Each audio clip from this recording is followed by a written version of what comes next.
ईश्वर है या नहीं, एक ऐसा सवाल जिसके जवाब की तलाश आदि अनादि काल से होती आ रही है। न जाने कितनी बहसें हुई, कितने ग्रंथ लिखे गए, लेकिन बहस खत्म न हुई। और सोशल मीडिया के जमाने में दो लोगों के बीच इसी मुद्दे पर हुई बहस इन दिनों चर्चा का विषय बनी हुई है। साथ ही चर्चा में है वो नाम जो इस बहस का हिस्सा थे।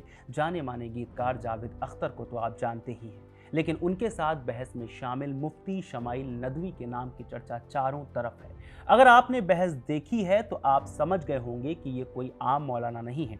ये वो शख्स हैं जो पुराने मदरसे की तालीम और मॉडर्न दुनिया के लॉजिक दोनों को एक साथ लेकर चलते हैं। कोलकाता से लेकर लखनऊ और अब मलेशिया तक इनकी चर्चा हर तरफ है। मुफ्ती शमाइल नदवी ने जिस तरह से नास्तिकता माने एथिज्म और नारीवाद माने फेमिनिज्म जैसे मुद्दों पर मोर्चा खोला है, उसने युवाओं के बीच उनकी छवि एक डिजिटल स्कॉलर के रूप में बना दी है। तो चलिए आज हम मुफ्ती शमाइल नदवी की जिंदगी के पन्ने पलटते हैं और उनके बचपन की सुख सुविधाओं से लेकर मदरसे की उन तपती रातों तक और जावेद अख्तर के साथ उनकी उस ऐतिहासिक भिड़ंत के पीछे की असली वजह तक सब कुछ जानते हैं। शमाइल के कुछ दिए बयान भी बताएंगे जिसे सुनकर आप बताइएगा कि विवादित हैं या जायज़। नमस्कार, मेरा नाम है रविशंकर, आप देख रहे हैं खबरगांव।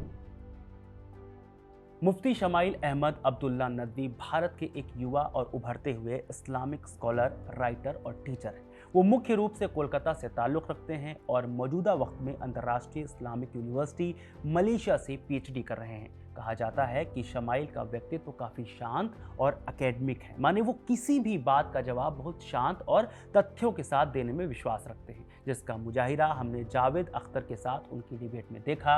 वो एक भी बार चिल्लाए नहीं, बल्कि अपनी दलीलों को तर्कों के साथ पेश किया। ये बात अलग है कि जनता को उनके तर्क कितने सार्थक लगे, ये तो जनता ही तय करेगी।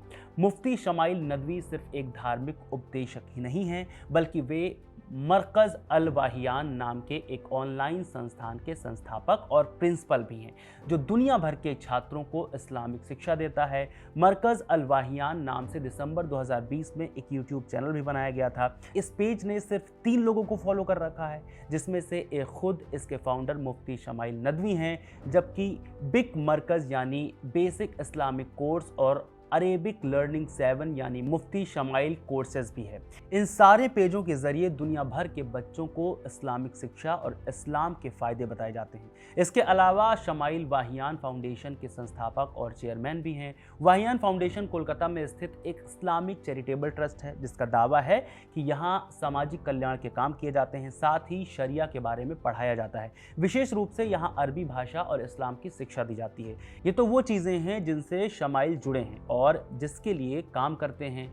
मगर जब आप इनकी पिछली जिंदगी के पन्ने खोलते हैं तो मालूम होता है कि मुफ्ती शमाइल का बचपन काफ़ी सुख सुविधाओं में बीता, क्योंकि उनका परिवार शुरू से ही फाइनेंशियल मजबूत और संपन्न रहा है। उनके बारे में एक दिलचस्प बात यह है कि उन्होंने कुरान का हिफ्ज़ माने कुरान का कंठस्थ भी अपने घर पर ही कर लिया था। लेकिन असली चुनौती तब शुरू हुई जब वे ग्रेजुएशन के लिए लखनऊ के मशहूर दारुल उलूम नदवतुल उलमा पहुंचे। घर पर एसी में रहने और सारी सुख सुविधाएं पाने वाले शमाइल के लिए मदरसे की हॉस्टल लाइफ किसी बड़े झटके से कम नहीं थी। लखनऊ की भीषण गर्मी, एक कमरे में कई छात्र और घर जैसी प्राइवेसी का अभाव, इन सब ने उन्हें अंदर से तोड़ दिया था। उन्होंने खुद एक इंटरव्यू में बताया कि एक वक्त ऐसा आया था जब उन्होंने अपने पिता को फोन करके रोते हुए कहा था, मुझसे अब नहीं पढ़ा जाएगा, मैं वापस आ रहा हूँ। उधर शमाइल के पिता भी भावुक हो गए और बोले, अगर आज वापस आ गए तो फिर कभी नहीं पढ़ पाओगे। शमाइल ने अपने पिता के आंसुओं को समझा और घर की आराम भरी जिंदगी को छोड़ना ही बेहतर समझा।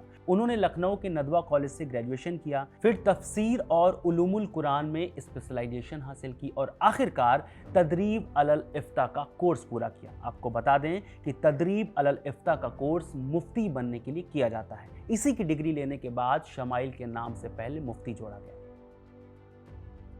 शमाइल के विचारों को जानने के लिए कंपेयर करते हैं खुद को नास्तिक कहने वाले जावेद अख्तर से।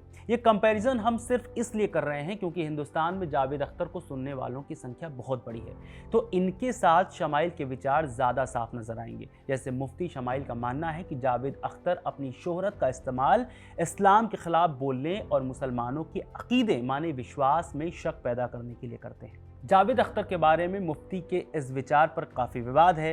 यह खुलकर सामने भी आया जब कोलकाता में पश्चिम बंगाल उर्दू अकेडमी ने एक मुशायरे में जावेद अख्तर को इनवाइट किया। मुफ्ती शमाइल और अन्य उलेमा ने इसका कड़ा विरोध किया। उनका तर्क था कि जो शख्स खुलेआम अल्लाह का मजाक उड़ाता है और नास्तिकता को प्रमोट करता है, उसे ऐसी जगह नहीं बुलाना चाहिए जहां मुसलमानों की भावनाएं जुड़ी हों।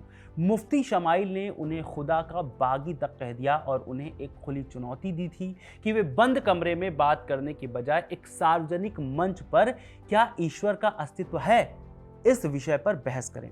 इसी के नतीजे में द लंदन टॉप पर वो मशहूर बहस हुई जिसने मुफ्ती शमाइल को रातों रात चर्चा में ला दिया। इस बहस में मुफ्ती ने कंटिजेंसी आर्गुमेंट माने ब्रह्मांड से संबंधित आर्गुमेंट के जरिए ये साबित करने की कोशिश की कि इस कायनात को कोई ना कोई बनाने वाला जरूर है।